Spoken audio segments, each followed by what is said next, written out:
زبان سے اس بات کا اعلان کرتا ہے کہ میرا رب اللہ ہے، میرا داتا اللہ ہے، میرا حاجت روا اللہ ہے، میرا مشکل کشا، میرا خالق، میرا مالک، میرا رازق اللہ ہے، تو اس پر مصیبتیں آتی ہیں، اس پر پریشانیاں آتی ہیں، اس پر دکھ آتے ہیں، کیونکہ اسی لیے میرے اور آپ کے محبوب پیغمبر نے فرمایا ہے اللہ اکبر کا نعرہ لگانے کے بعد، ربنا اللہ کا نعرہ لگانے کے بعد اس پر استقامت کو اختیار کرنا ہے۔ میں آپ کو ایک دو مثالیں دے کر اپنی بات کو ختم کرتا ہوں۔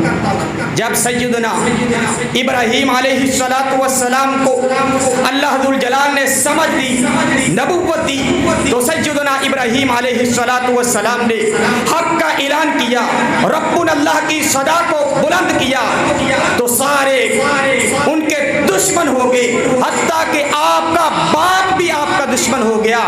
جرم کیا تھا؟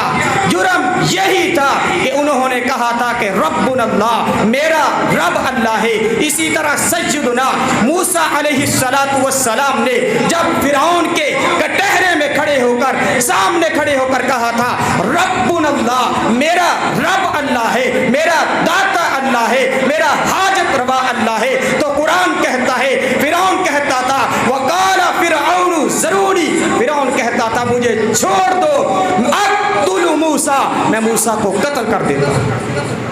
جرم کیا تھا؟ جرم یہی تھا کہ انہوں نے ربنا اللہ کی صدا کو بلند کیا تھا۔ میرے اور آپ کے محبوب پیغمبر جناب محمد کریم علیہ السلام کا جرم کیا تھا؟ 40 سالہ زندگی میرے محبوب نے ان کے درمیان گزاری ہے۔ 40 سال کے بعد جب نبوت ملتی ہے تو میرے محبوب کوہ صفا پہاڑی پر چڑھتے ہیں اور اپنی قوم کو اکٹھا کرتے ہیں، اپنے بھی آ جاتے ہیں، غیر بھی آ جاتے ہیں، سب سامنے موجود ہے۔ میرے محبوب علیہ السلام نے ان کو ربنا اللہ کی دعوت ابھی نہیں دی، سب سے پہلے اپنا تعارف کروایا، اپنا پوچھا کہ میں نے تمہارے اندر زندگی کے 40 سال گزارے ہیں، تم نے مجھے سچا پایا یا جھوٹا پایا؟ تو سیدنا محمد کریم علیہ السلام کی بات سن کر اپنے بھی اور غیر بھی کہتے ہیں آپ صادق ہیں، آپ امین ہیں، آپ نے 40 سالہ زندگی میں کبھی آپ نے جھوٹ نہیں بولا، آپ نے کبھی کسی کا حق نہیں مارا، آپ نے کبھی کسی پر زیادتی نہیں کی، آپ نے کبھی کسی پر ظلم نہیں کیا۔ تو میرے محبوب علیہ السلام نے کہا اگر مجھے سچا پایا ہے تو میں تمہیں اس بات کی دعوت دیتا ہوں، یا ایھا الناس قولوا لا الہ الا اللہ تفلحوا تملک العرب والعجم۔ میرے محبوب فرماتے ہیں پھر میں تمہیں دعوت دیتا ہوں کہ ایک اللہ پر ایمان لے آؤ، اللہ تمہیں عرب و عجم کا مالک بنا دے گا، اللہ تمہیں عرب و عجم کا مالک بنا دے گا۔ اسی مجلس میں، اسی محفل میں آپ کا سکا چچا کھڑا ہوتا ہے، کہتا ہے تقبل لک یا محمد علی ھذا جماعتنا، کیا تم نے ہمیں اس لیے اکٹھا کیا ہے کہ تم ایک رب کی دعوت دو؟ جرم کیا تھا؟ میرے محبوب کا جرم کیا تھا؟ ربنا اللہ، میرے محبوب کو شیب ابی طالب میں 3 سال تک قید رکھا، جرم کیا تھا؟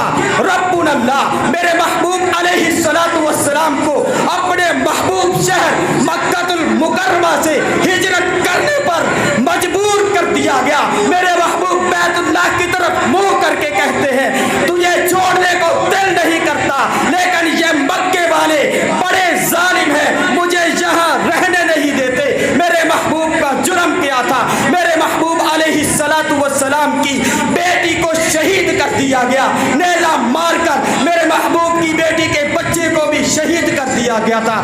جرم کیا تھا؟ ربنا اللہ، جرم کیا تھا؟ ربنا اللہ۔ صحابہ اکرام رضوان اللہ علیہم اجمعین، آگے بڑھتے ہیں۔ سیدنا خباب بن ارت رضی اللہ تعالی عنہ میرے محبوب کے پاس آتے ہیں۔ ایک صحابی نے دیکھا ہے کہ مشرکین مکہ، کفار مکہ سیدنا خباب بن ارت پر ظلم کر رہے ہیں۔ ایک ایک آدمی میرے محبوب کے پاس آتا ہے، آ کر عرض کرتا ہے آقا جی کیا اللہ سچا ہے؟ فرمایا سچا ہے۔ کیا تم بھی سچے ہو؟ فرمایا سچے ہوں۔ کیا اللہ کا قرآن بھی سچا ہے؟ فرمایا سچا ہے۔ تو وہ صحابی کہتا ہے میں ابھی دیکھ کر آیا ہوں سیدنا خباب بن ارد پر مشرکین مکہ کفار مکہ ظلم کر رہے ہیں، متا نصر اللہ، اللہ کی مدد کب آئے گی؟ تو میرے محبوب فرماتے ہیں ام حسیبتم ان تدخلوا الجنہ، کیا تم نے گمان کر لیا ہے کہ تم نے زبان سے اس بات کا اقرار کر دیا ہے کہ ہم نے لا الہ الا اللہ پڑھ لیا تم جنت میں چلے جاؤ گے؟ میرے محبوب فرماتے ہیں نہیں نہیں، تم پر ابھی تک تو مصیبتیں نہیں آئی، پریشانیاں نہیں آئی، دکھ نہیں آئے۔ پہلے نبیوں کو آرے کے ساتھ چیر دیا جاتا تھا، پہلے نبیوں کو گھر سے بے آباد کر دیا جاتا تھا، پہلے نبیوں کو مار دیا جاتا تھا۔ جرم کیا تھا؟ رب اللہ سیدنا امام اعظم جناب محمد کریم علیہ الصلوۃ والسلام کے صحابی ہیں سیدنا عبد الرحمن بن ابن عوف رضی اللہ تعالی عنہ، میرے محبوب کا کلمہ پڑھتے ہیں، مسلمان ہوتے ہیں، دائرہ اسلام میں داخل ہوتے ہیں۔ میرے محبوب ہجرت کر کے مکہ المکرمہ سے مدینہ منورہ چلے جاتے ہیں۔ سیدنا عبد الرحمن بن عوف نے ایک رات پروگرام بنایا، جب مکے کے بازاروں میں نکلتے ہیں تو میرے محبوب نظر نہیں آتے۔ سیدنا عبد الرحمن بن عوف اپنی ساری زندگی کی جمع پونجی کو اکٹھا کرتے ہیں اور مکہ المکرمہ سے ہجرت کرنے کی تیاری کرتے ہیں۔ مکہ المکرمہ سے تھوڑا سا نکلتے ہیں، گھر والے آ جاتے ہیں، پوچھتے ہیں عبد الرحمن کدھر جانے کا پروگرام؟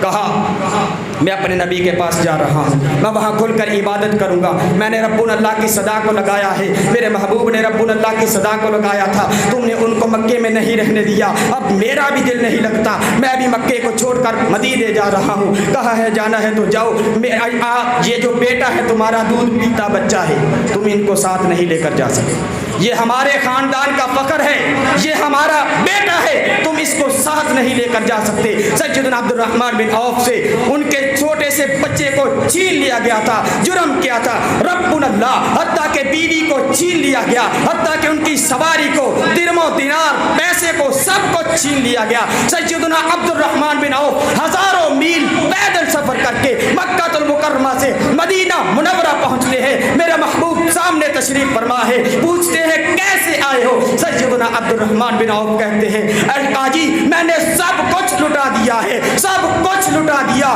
بیوی کو لٹا دیا، بچے کو لٹا دیا، بیوی کی قربانی دے دی، بچے کی قربانی دے دی، مال کی قربانی دے دی۔ آقا جی مدینہ منورہ مکہ المکرمہ سے پیدل مدینے کا سفر کر کے اللہ اور اس کے رسول کی محبت کو بچا کر آ گیا ہوں۔ تو میرے محبوب فرماتے ہیں تم نے کچھ بھی نہیں گوایا۔ جرم کیا تھا؟ رب اللہ